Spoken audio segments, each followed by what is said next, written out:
For over 40 years, former photojournalist Charles Bennett worked for newspapers and wire services. When he was 17, he began working for the Atlanta Journal-Constitution with what he calls World War II adrenaline junkies, doing darkroom work.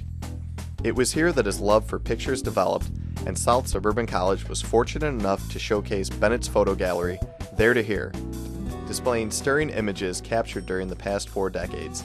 I got to see a lot of things I would never normally seen. I got to meet a lot of really good people, and I worked with some of the best talent in the world. This includes numerous sporting and political events, including 4 years in the White House covering Presidents Nixon, Ford, and Carter. Bennett's gift took him all over, covering many emotionally charged national events. The civil rights movement probably was what helped me to move on as much as anything. There were a lot of incidents going down, and I was coming up with some pretty good pictures, which in turn interested other publications.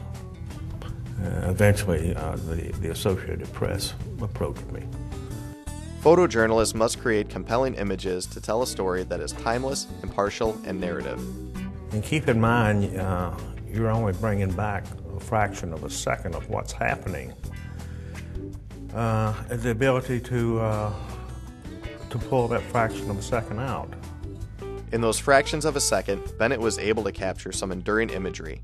He'll be the first to admit that good fortune plays a big part, like when he was working for the White House press covering President Ford.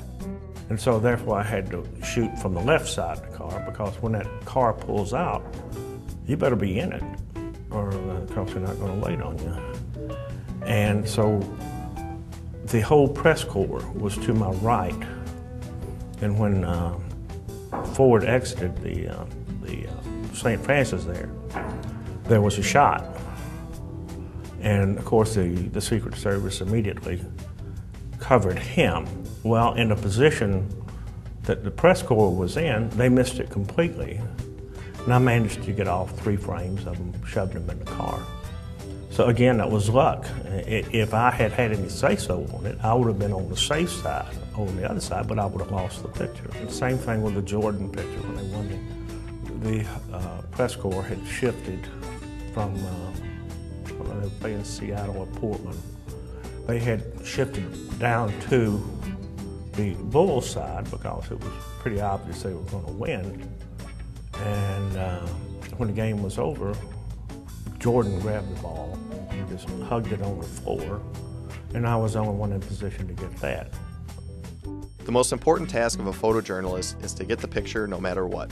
Throughout his career, Bennett has suffered a few broken ribs and a few strains, but he doesn't consider this to be anything too serious. Most of my training came from old World War II vets. And so to me, after listening to stories of what they went through, it just never occurred to me that I was in any danger, except for a couple of times when I've been shot at or threatened or something like that. Then, of course, it becomes very real. The camera acted as a shield for me. It pretty well blocked most emotions, fear, actually everything. My job was to record what was going on. And getting the shot was always the bottom line, even though accessibility to celebrities and figureheads became tighter over the years. We had a lot better access to politicians. There's a picture I shot there in '68 of Nixon campaigning. Well, I was just on the street when he came by, but I was close enough that it made a decent picture when he bent over to shake hands.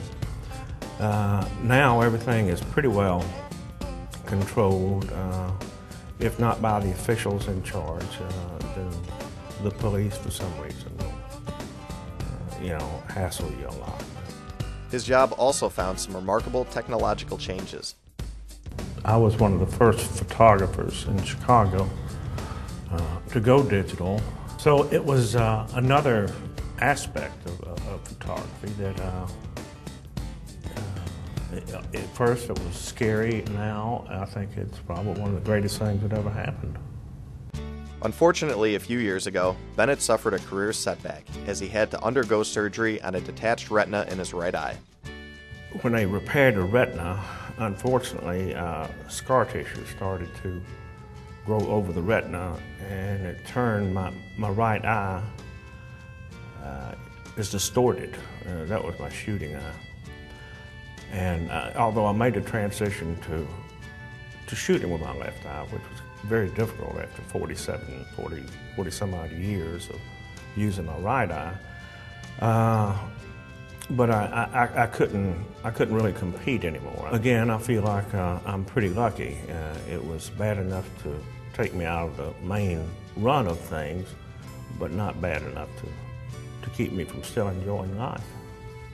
Enjoying life includes spending time with his family and dabbling with a new photo essay called Eliza's Garden, which is part of the Here portion of his gallery.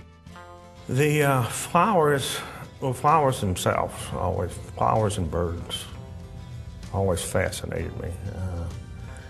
It's perfection. It's one of God's greatest gifts, and I was always amazed at the colors and the shapes, the petals. I mean, I've been offered stringing assignments here and there, but I'm just really not interested in going back on the street anymore. I don't feel like I can give them their money's worth. So I've adapted to this and enjoying it.